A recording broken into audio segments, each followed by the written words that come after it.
Hola amigos, somos Rafael y Adriana desde Estados Unidos trayéndote la explicación de las Escrituras para que sigamos creciendo y conociendo acerca de nuestro Señor Jesucristo.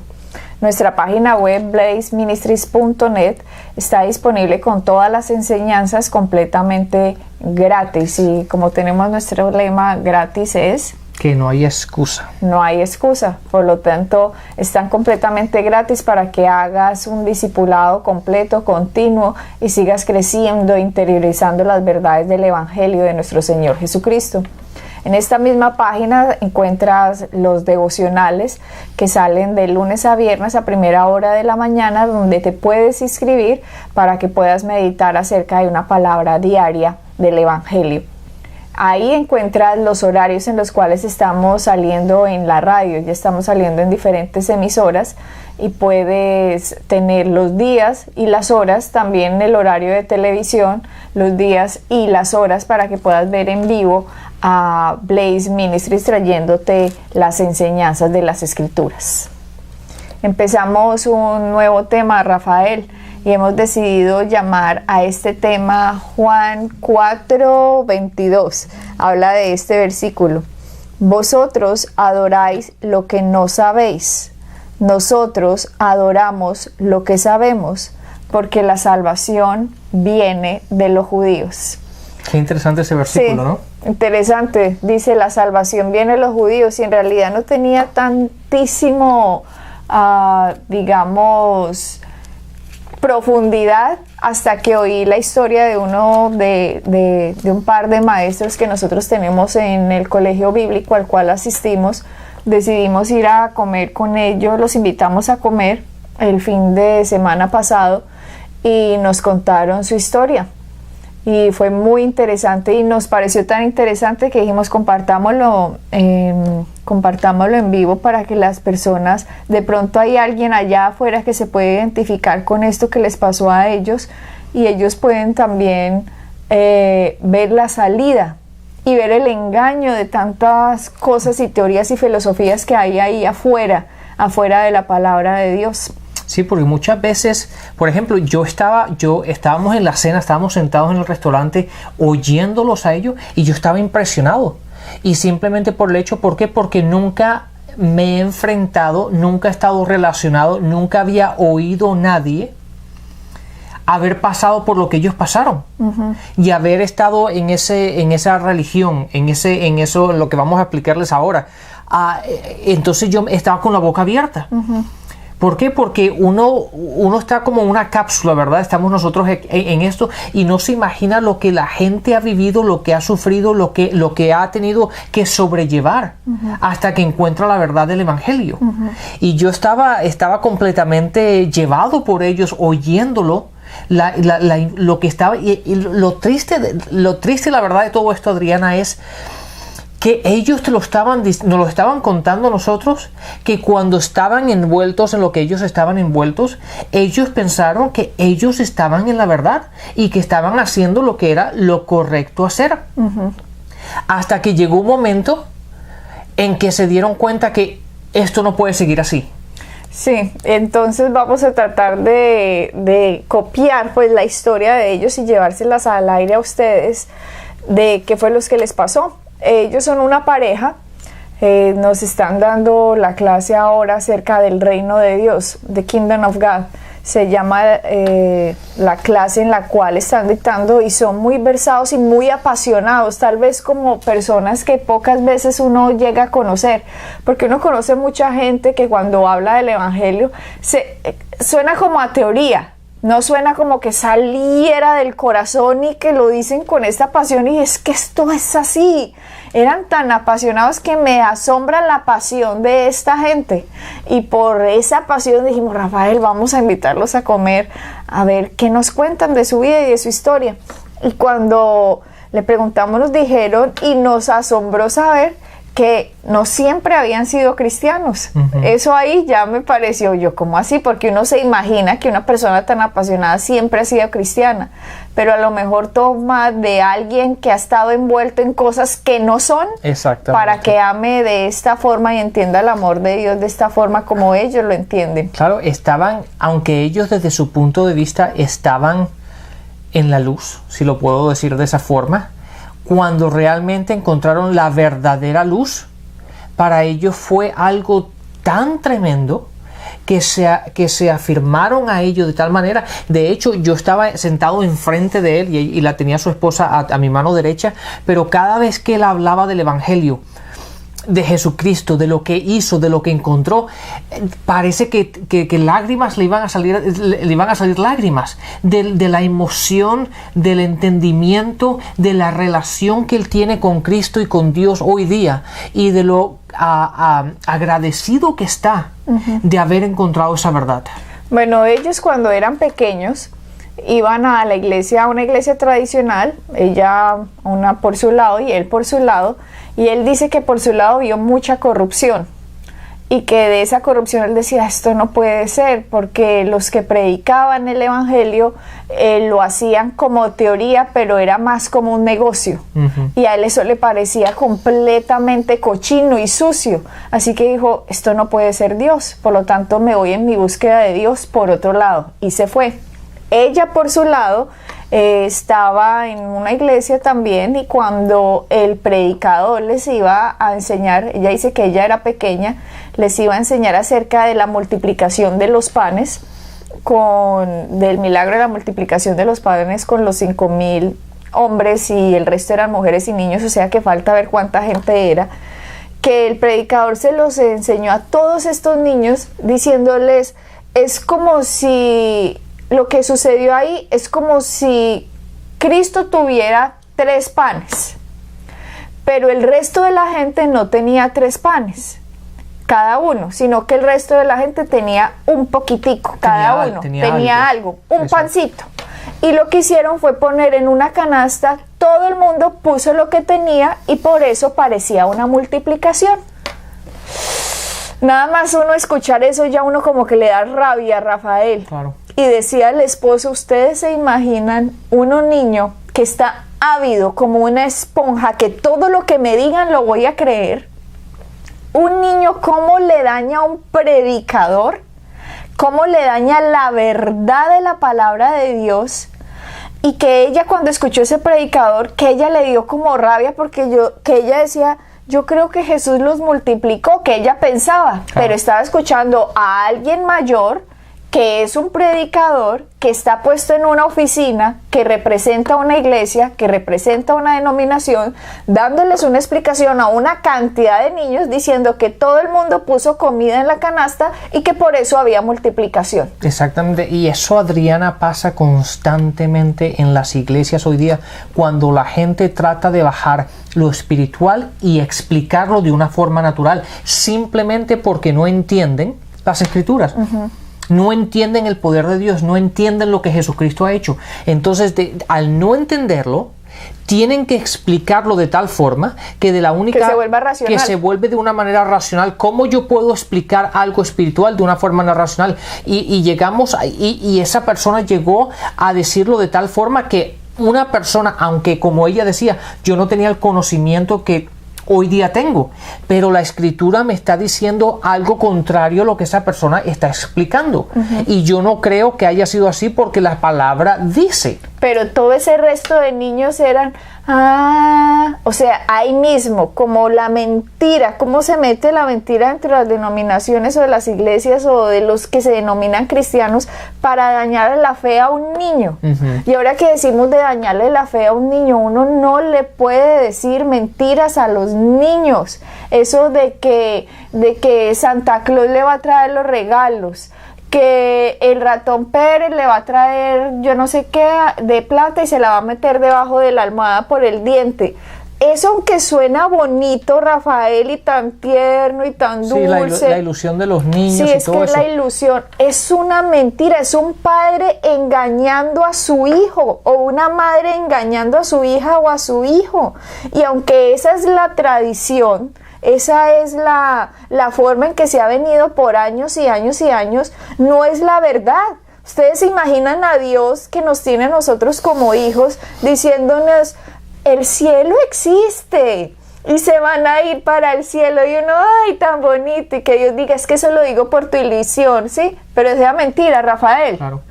La palabra dice, Dios no miente. Por lo tanto, uno puede tener confianza en lo que Dios dice, es verdad. Claro, demos cuenta una cosa, lo que estamos haciendo cuando decimos esas cosas, más que nada niños pequeños, estamos sembrando en ellos una mentira. Y eso es incorrecto. Tenemos que empezar a sembrar en ellos la palabra de Dios, que es verdad. Y estamos enseñando, porque va a llegar un momento en que el niño va a crecer y se va a dar cuenta de lo que los padres le estaban diciendo, lo que la tradición decía, lo que llevaban haciendo años, no es verdad. Y entonces el niño va a llegar, y lo ha pasado muchas veces, porque hay personas que nos han confrontado y nos han dicho, pero es que los niños se ponen furiosos. ¿Por qué? Porque han estado creyendo una mentira, y ellos tienen razón. ¿Por qué? Porque aunque, claro, la gente lo ve desde el punto de vista natural y dice, ay, pero qué bonito, los niños, la ilusión, pero estamos sembrando en ellos mentiras. No, y lo peor, Rafael, como el caso de esta pareja que nos contaba, el niño de 11 años le creyó a su padre siempre que el que le traía los regalos era Santa Claus. Por lo tanto, cuando le dijo la verdad, que le dijo, mira, Santa Claus no existe. En el colegio, exacto, fue en el colegio, se me había olvidado. Que en el colegio le dijeron los amiguitos, Santa Claus no existe, eso es mentira, y que ese niño se puso furioso diciendo, mi padre no me miente, mi padre me dijo que Santa Claus me trae los regalos y Santa Claus me trae los regalos, y que todos los niños en el colegio eran burlándose de él, diciéndole ingenuo, bobo, que le decían de todo, y este niño se iba a ir a los golpes a defender a su padre, que su padre no mentía. Claro, Adriana, date cuenta de esto. Eso pasa al nivel de los niños, pero cuando ya se hacen mayores y empiezan a ir a la iglesia, los padres les empiezan a hablar de Dios, que es su Padre, y que empiecen a aplicar los versículos o los principios bíblicos. ¿Cómo podemos nosotros explicarle a los niños que Dios no miente? Si los padres sí mienten. Si los padres sí han mentido. ¿Cómo le podemos decir, no, es que tú puedes confiar en tu Padre Dios porque Él fue tu creador, cuando la imagen del padre que el niño tiene es de un padre mentiroso? Y que diga que es cristiano. De hecho, esta historia que estamos contando es la pareja de este niño que casi se va a golpes con los amiguitos en el colegio, defendiendo el honor de su padre, porque su padre no le mentía, por lo tanto Santa Claus sí existía. Llegó a la casa llorando al papá diciéndole, mira que en el colegio me dijeron que tú eras mentiroso, que Santa Claus no existía y que tú eras el que me traía los regalos, y yo les pegué porque estaban diciendo que eras mentiroso. ¿Usted se imagina ese confrontamiento, Rafael, en ese momento de su padre, de tener que decirle al hijo, la verdad es que Santa Claus no existe y sí, soy yo? Ese niño, nos contaba el padre, se puso a llorar inconsolable y se fue a encerrarse al cuarto inconsolable, Rafael. Yo creo que no tanto porque Santa Claus no le traía los regalos, sino porque su padre le había mentido. Claro, ha vivido creyendo una mentira. Y tristemente, Adriana, aunque eso es triste, a mí lo que más me duele es el hecho que después a ese niño le vamos a enseñar de que tiene que poner su confianza en Dios, le tiene que creer a Dios. ¿Con qué principios ha estado creciendo y qué semilla hemos sembrado en su corazón para que ahora le digamos, no, es que tienes que creerle a Dios porque Dios es verdad, Dios no miente?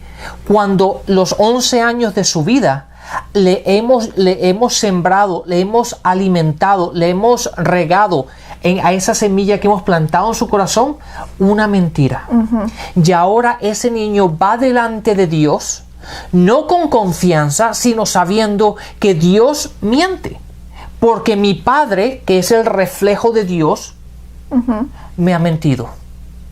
Y ese es el conflicto. Ahí está la cosa, que muchas veces, como dice la palabra, la tradición lleva a la palabra a que no tenga efecto en nuestras vidas. Y lamentablemente eso, aunque la gente que nos ha oído, Adriana, y cuando lo decimos en conferencias y en iglesia, la gente se molesta con nosotros porque los niños, sí, pero no entienden. No, digámosle la verdad, Claro. Digámosle, es Dios el que me provee para yo en Navidad poderte dar estos regalos. Claro, es Dios, es Jesucristo nuestro sustento, el que nos promociona, el que nos ayuda, el que está con nosotros. Eso es verdad. Eso es verdad, e igual está celebrando, digamos, la Navidad. En la Navidad debemos traer el recuerdo del nacimiento de Cristo, el recuerdo de que nació de una virgen, el recuerdo de a los niños crearles esa imagen y esa memoria de que hay un Dios, de mostrárselo con esos detalles, pero no le traigamos estas mentiras, Rafael, en el cual le estamos desde pequeños dañando sus creencias, dañándoles la esponja a ellos, que ellos están ávidos de conocimiento y de creencias, y es en esos momentos donde debemos aprovechar y meterles el evangelio de Dios, que hay un Dios que está por ellos, que los protege, que los ángeles de Dios están alrededor de los que le temen y acampan alrededor nuestro, que hay un Dios que es nuestro ayudador, que hay un Dios que nos sana, que hay un Dios que nos prospera, que hay un Dios que es por nosotros, que nosotros sí podemos, que la sabiduría de Dios se puede formar en nosotros, que tenemos la mente de Cristo, que no son brutos, que no son tontos, que no, usted es inteligente, Dios está en usted, por la gracia de Dios usted puede sacar bien esas notas de matemáticas, o puede sacar bien las notas de español, lo que sea, pero nos decimos, somos cristianos, y nos dejamos meter lo del mundo, nos amoldamos al mundo y empezamos a hablar como el mundo les habla, engañar a los niños como los engaña el mundo. No, hablemosle la verdad, celebremos las cosas, pero con la verdad. Claro, Adriana, no hay nada mejor que le enseñemos a un niño a empezar a aplicar los principios bíblicos por los cuales van a vivir el resto de su vida. No hay nada mejor que un niño que quiera un juguete o que quiera comprarse algo, que el padre le diga, mira, la palabra funciona así, y los principios bíblicos funcionan. Cuando tú siembras, tú recibirás. Y que el niño empiece a decir, ok, ¿qué juguete yo no utilizo? ¿Qué juguete ya crecí y ya no lo utilizo? En vez de tirarlo a la basura o tenerlo arrimado en un closet, ¿por qué no se lo siembras a otro niño? Y empiezas a aplicar los principios bíblicos. Eso es mucho mejor que el niño empiece a aplicar esos principios y entienda el proceso de dar y recibir, como lo dicen las Escrituras, y que desde pequeño empiece a aplicar. Cuando tenga 15, 20, 30 años, ese hijo va a estar mucho más avanzado que nosotros. ¿Por qué? Porque desde pequeño ha entendido la fidelidad del Padre, entiende los principios bíblicos, entiende la fidelidad de Dios, y de que Dios está por él y para él. Sí, pero le empiezan a decir desde niño, no, es que no hay. No, enséñale al niño que también le crea a Dios por sus cosas desde que es niño. Ojalá yo hubiera sabido estas cosas desde que era niña. Ojalá yo hubiera entendido cómo debía uno dominar la lengua. Ojalá yo hubiera entendido que en mi espíritu había una cantidad de verdades cuando yo nací de nuevo. Ojalá yo hubiera sabido eso y no hubiera tenido que estar como chapaleando en la religión a ver cómo salía, o Dios cómo me ayudaba en este terrible vida que me tocaba vivir. No, Rafael, a mí me hubieran enseñado estas verdades se hubieran sabido desde que era uno un niño, donde no estaría hoy uno parado, por Dios. Claro. Estarían, como tú dices, mucho más avanzados. Los hijos de uno no tienen por qué pasar por lo que uno pasó. Los hijos de la gente no tienen por qué tener las mismas vidas, pero los enseñan, no, aquí todo el mundo ha sido pobre, su abuelito fue pobre, yo fui pobre, por lo tanto usted va a ser pobre. Aquí todos hemos sido unos brutos en matemáticas, por lo tanto usted también es como brutico, mijito. Aquí todos se han muerto de un ataque al corazón a los 50, entonces espere que eso está como en la familia, corriendo en la familia esa maldición. empiezan a dañar los conceptos de creencias desde un niño. Claro, cuando el niño ya se desarrolla en un joven y en un adulto y ya le empiezan a hablar de Dios, sacar toda esa porquería y esa basura de mentira que le ha metido a uno la cultura, la sociedad, Satanás, que como dice el versículo clave, 2 Corintios 4, que dice: el príncipe de este siglo ha entenebrecido el entendimiento de los incrédulos para que la luz del evangelio no les resplandezca. Hay que entenebrecer. El arma de Satanás es irse, me toca llenar a esta gente de mentiras, sus creencias, porque si la verdad los alumbra, ¿quién va a poder contra ellos? Claro. Mientras que si los tengo bajo en un sistema de creencias de mentiras, de tradiciones, de filosofías, de culturas, y que la gente empiece a hacer lo que su papito hacía y su mamita y su abuelito, ellos solitos, tal cual piensa un hombre en su corazón, así él tal es, así él solo se encarga de meter la mentira, y la mentira después saca raíces, ramas, hojas y de todo, un árbol completo en la vida de una gente. Y cuando el evangelio llega, tiene que romper todas esas mentiras, exponer la verdad. Por lo tanto, la renovación de la mente es más complicada que si la hiciéramos desde que uno es niño. Claro.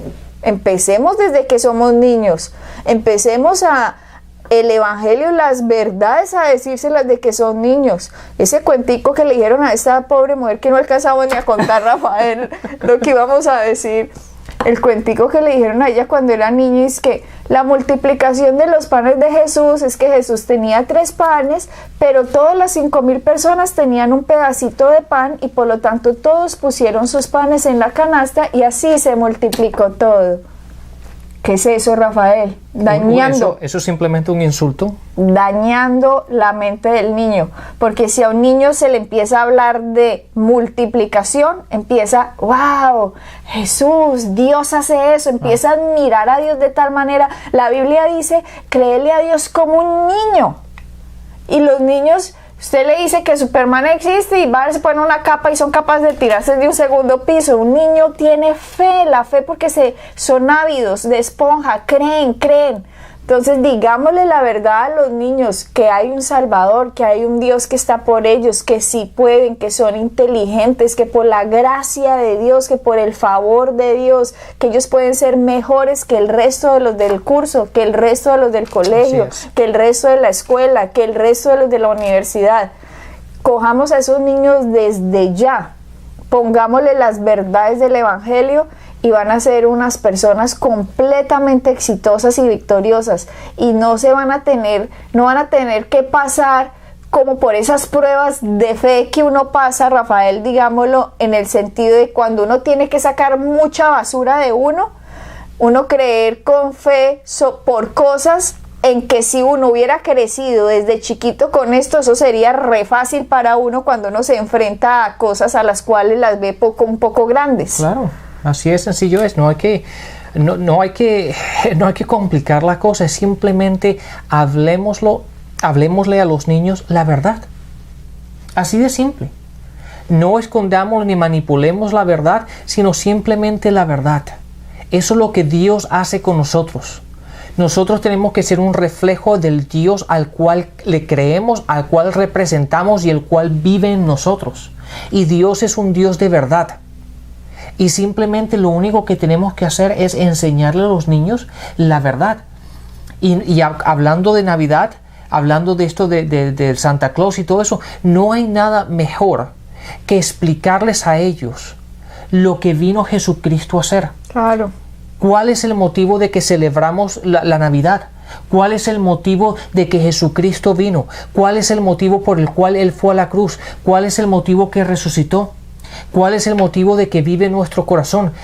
Así es como le tenemos que inculcar la verdad y establecer la palabra de Dios en el corazón de nuestros hijos. Si no volver la Navidad como comercializada con los Santa Claus y esto, sino aprovechar que es una época de la historia, digámoslo así, en el año, una época del año en que la Navidad todavía está asociada a Cristo, donde se supone los cristianos celebran el nacimiento de Jesús. Aprovechemos que hay eso y no lo llevemos al punto de la comercialización, sino al punto de encuentro, como tú dices. Aprovechemos a decir más estas verdades, a celebrar a Cristo, a traer a Cristo. Gracias, Señor. Aunque Jesucristo no nació en diciembre, pero bueno, de eso no se trata. Al menos se trata de que es una época de la historia en que la alegría, Cristo vino a esta tierra, nació de una virgen. Esas verdades son las que tenemos que fomentar en los niños.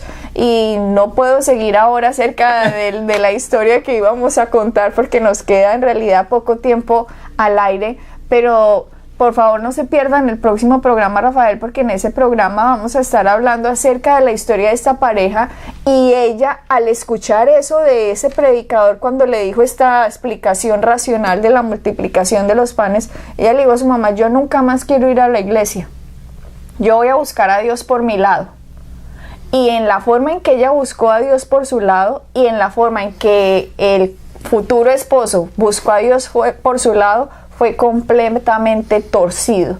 Se fueron por otros caminos, todo, porque desde que eran niños no les mostraron la verdad. Exactamente, Adriana, ahí está el punto. ¿Por qué se fueron por otro lado? Lo interesante de todo esto es que él desde pequeño quería estar en el ministerio, y ella de pequeña estaba enamorada de Jesucristo y quería servirle por el resto de su vida. Los dos independientes en estados diferentes de Estados Unidos, porque no estaban en el mismo sitio. Independientemente de su vida, los dos querían servir a Dios desde pequeñitos. Estaba en ellos. Pero cuando empezaron a entender, empezaron a crecer y empezaron a leer la palabra por ellos mismos, se dieron cuenta que aquello que salía del púlpito no representaba a lo que ellos estaban leyendo. Y se creó un conflicto. Y cuando ellos le preguntaron a sus mayores o a la gente, a los predicadores, pero la palabra dice, bueno, es que la palabra, tú realmente no puedes analizar toda la palabra así, simplemente tienes que explicarla de una manera lógica. Pero ¿cómo así? La palabra no está para explicarla una palabra de una manera lógica. De hecho, en 2 de Corintios, en el capítulo 2, nos habla diciendo, Adriana, que una persona natural no entiende la palabra porque la palabra es espiritual. Y muchas veces tratamos de leer y explicar la palabra desde un punto de vista natural y no tiene sentido. Y lamentablemente eso es lo que mucha gente está haciendo. Por lo tanto, la gente que tiene un poco de sentido y empieza a estudiar la palabra por ellos mismos, se dan cuenta de que hay un conflicto. Y muchas veces ese conflicto hace que esa gente se vaya a otros sitios a buscar la verdad. Y fue lo que le pasó a esta pareja. Y por alejarse de la iglesia, por no recibir la palabra de Dios como es y como debe ser enseñada y predicada de un púlpito, se metieron en 16 años de oscuridad completa. Sí. Triste. Triste, pero gracias a Dios por su luz y por su amor, que Él sabe las intenciones de nuestro corazón y sabe que hay gente que está llevando el evangelio, y por eso va a unir a estas personas con los que están buscando el verdadero conocimiento de nuestro Señor Jesucristo. Bueno, vamos, si en el siguiente programa podemos dar el testimonio que nos dieron. Bendiciones y hasta la próxima. Bendiciones.